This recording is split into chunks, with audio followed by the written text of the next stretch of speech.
Once upon a time, in a valley hidden between the jagged peaks of the Blue Ridge Mountains, there stood a village known as Oakhaven. It was a place where the mists clung to the trees like thick wool, and the people lived by the ancient rhythms of the earth. In Oakhaven, a man's reputation was his only currency, and the word of a neighbor was as binding as any legal contract. Among the villagers lived a woman named Elara, a weaver whose hands could turn raw flax into cloth as soft as a cloud. Elara was a widow living on the outskirts of the village in a small cottage covered in ivy. She was a woman of few words, but deep kindness. However, her peace was often disturbed by a man named Julian. Julian was the village magistrate, a man whose heart had become as hard as the granite stones of the mountains. Julian was obsessed with order and power. He believed that he was the architect of Oakhaven's peace, and he looked down upon anyone who did not bow to his authority. The drama began during a particularly harsh autumn. The harvest had been thin, and the villagers were worried about the coming frost. Julian, seeing the desperation of the people, decided to impose a new rule. He claimed that a portion of every family's winter stores must be given to the magistrate's office for safekeeping. In reality, he was hoarding the food for his own profit, planning to sell it back to the villagers when the snow grew deep. Elara was the only one who dared to speak against him. During a town gathering under the great oak, she stood and said, "Julian, you are weaving a shroud for this village, not a safety net. You take the bread from the mouths of children to line your own pockets." The villagers gasped. Julian's face turned a deep, angry red. He could not allow such defiance. He decided to trap Elara in a web of lies. A few nights later, a fire broke out in the village granary. It was small and easily extinguished, but Julian immediately pointed the finger at Elara. He claimed he had found a piece of her unique sky blue cloth near the charred wood. The drama intensified as Julian demanded a public trial. He wanted to make an example of her.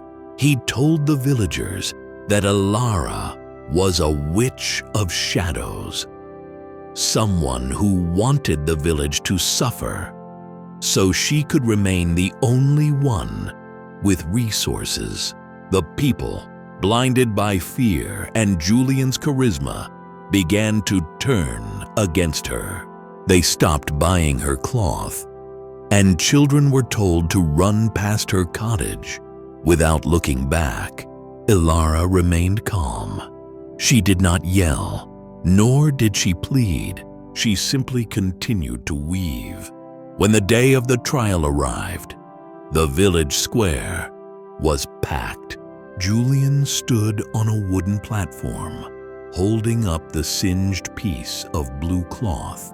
"This is the evidence of her guilt," he cried. "She sought to burn our hope." The village elder, a man who had seen many winters and heard many lies, stepped forward.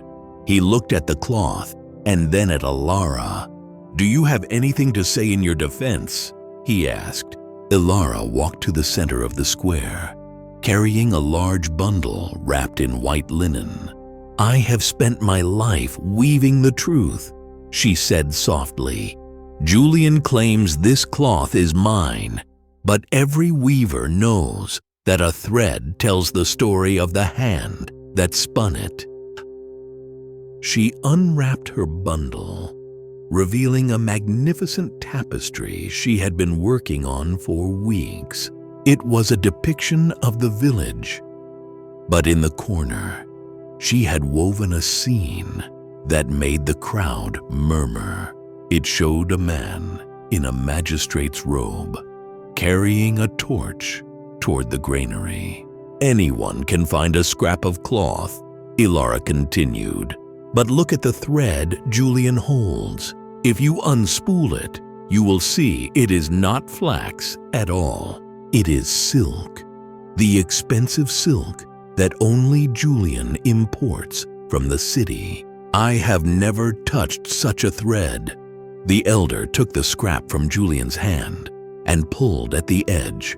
Sure enough, the thread was fine, shimmering silk, dyed to match Elara's sky blue flax.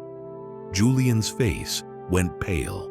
He had been so arrogant that he used his own luxury materials to create the fake evidence, thinking no one would know the difference. The silence that followed was heavier than any storm.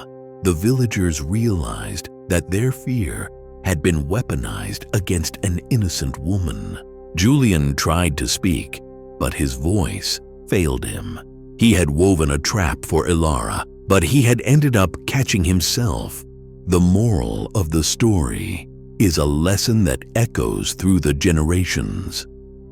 The most intricate lie eventually unravels, for the thread of truth is the only one that can hold a life together.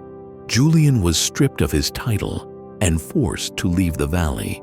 Elara returned to her cottage, and though she remained a woman of few words, the villagers never again doubted the strength of her silence.